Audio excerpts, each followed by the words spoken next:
Right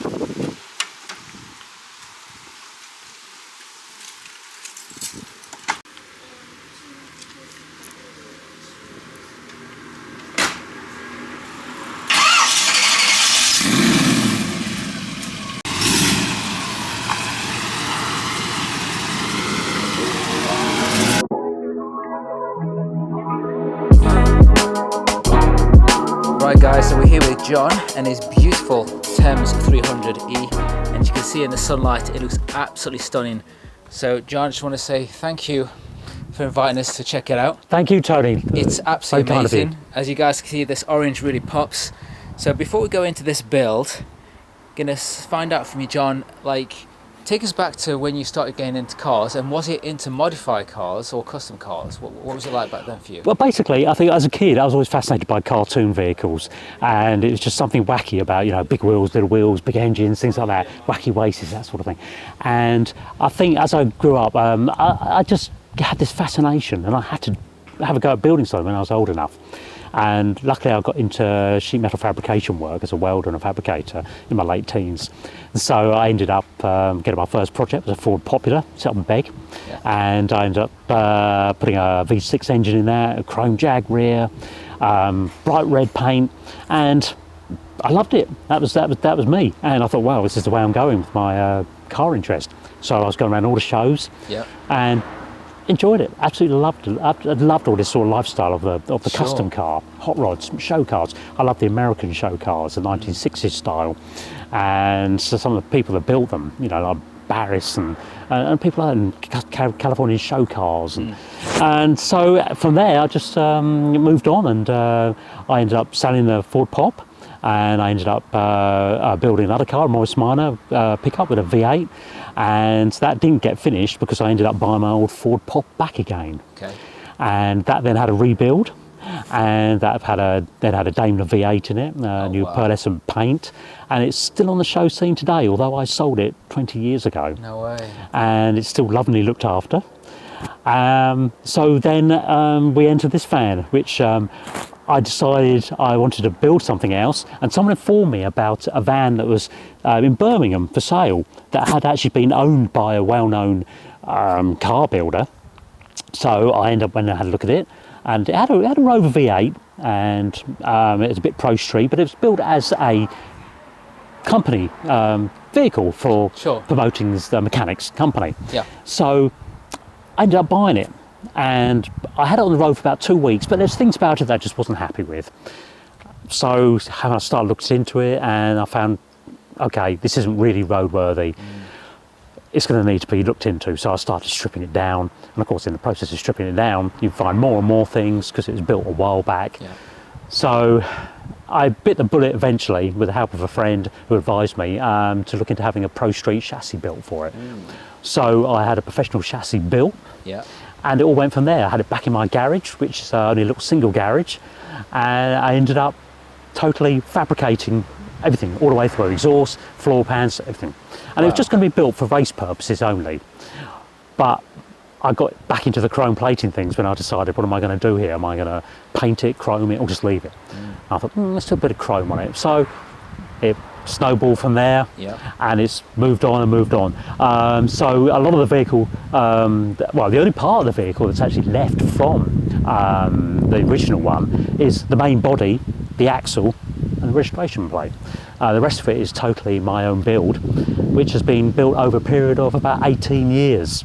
18 years, that's incredible. I mean, just looking at this, it's absolutely beautiful, and obviously it's got a lot of history, like you say, and it was featured in Custom Car back in the day, I think. It was, yes. I think it's about 95, I think it was featured, about then. So it's got history already from back then, and you just improved it to a level. I mean, when you guys see inside, I mean, can we show them the engine? Because I know when you opened it up, I was just, wow. I mean, the exterior looks amazing, guys, but wait till you see inside this. And what kind of power is it pushing the engine you've got? Well, I'm not sure really. It could be. I've never actually pushed it to its max and found out the full spec on it yet, but it's probably around about the 400 mark, about 400 brake, I reckon.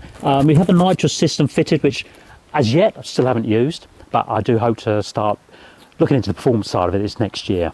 Okay, there you go, guys. Look at that. Look how clean everything is. Absolute work of art. And what's the engine you've got in there now? This is a 350 cubic inch small block Chevy V8. Look how beautiful this is, guys. Every single part has been done to a high spec. I mean, just look how clean everything is. It's not very often we get engines that are that clean. This is a beautiful job, John. It Thank really, you. really beautifully is. Wow. And then I think take us round sort of the front with the wheels. What have you got for the wheels front and back and size of these? These are centerline wheels, which actually they got imported from America, and I think they suit the vehicle quite nicely. They're not quite what I was going for originally, Okay. but we decided on these, and yeah, I love them. And what size is front and the backs? They're both 15-inch diameter wheels. The front are 6 and the rear are 10s. They've got Mickey Thompson tyres on the back. Gosh, look how wide these are. That is so cool. And the sign writing, you were telling me about this. Tell us about it, because it looks absolutely beautifully done. This is an addition I had done this year because I felt the van was just too orange when it came out last year. So something needed to be on it, and it's a commercial. So in my mind, I felt that I had to have this put on here because this was my father's company. It was owned by, the company was owned by a guy called Phil Court, Jon Guerney. So Courtney Publications, they published a lot of books from the 1950s right through up to when my father passed away in 2004. So I just thought it's a nice fitting tribute just to Absolutely. have this put on the van. I like that. Yes. And it really suits, like I say, it really offsets the orange, stands out. It looks like a proper delivery van, work van. I do love this. And let's see in the back. So I'm curious to show people the setup rack here, because yeah, you guys will see. Okay. That lovely nitrous bottle in the middle as well. Oh, look at this, guys. Look at that. So take us through what's going on in here, what's been happening, because you've got a lot of leather, Alcantara going on, roll cage. Yeah, this is a friend of mine. He's an upholsterer, but just for a hobby, really. Okay. And he was involved. I like to get friends involved with this vehicle where possible, people I know. And he's spent a long time on doing all this interior. I had a rough idea in my mind. I didn't want to go too over the top, Okay. but I wanted it to look just nice and suit the actual vehicle. So he's done it all diamond plate.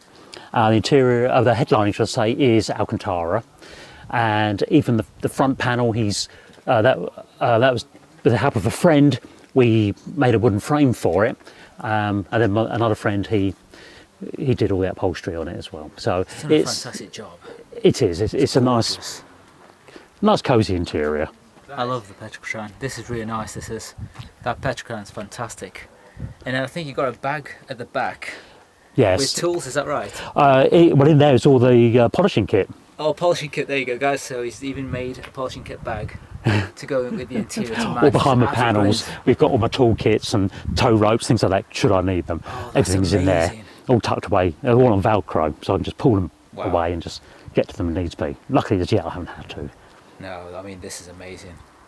That's incredible. Yeah. And equally so on the front, guys. So do you want to take us through the front? Because the seats and the steering wheel and the shifter, there's a lot going on in here. So let's have a little look.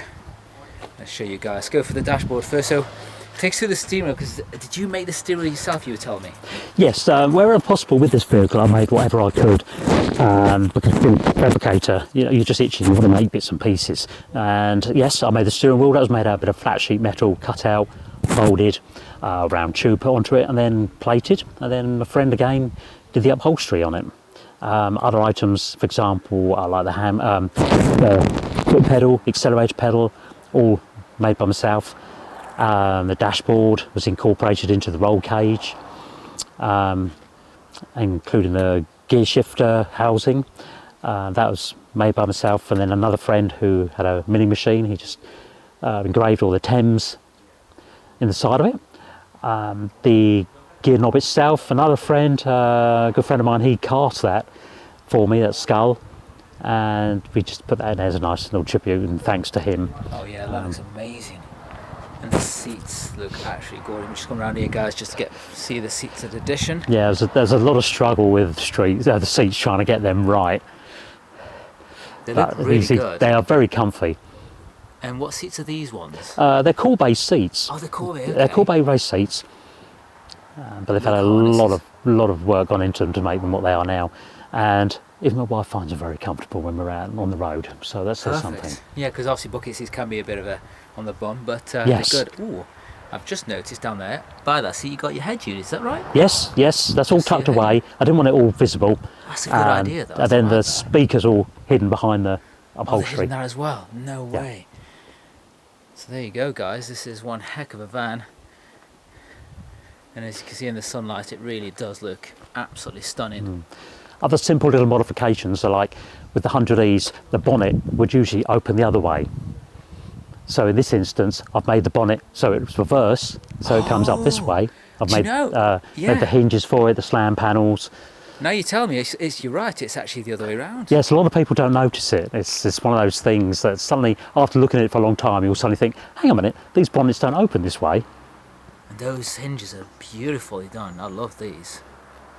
God, it's a stunning piece of automotive art, this is. This truly is something else. Saved from the 90s, brought back to life even more in your own way, and it's just absolutely stunning. Brilliant. Well, thank you so much, John. Appreciate Well, thank your you, time. Tony. It's been Been great. an absolute pleasure. Same here. So there you go, guys. See this on the streets in the UK to show near you.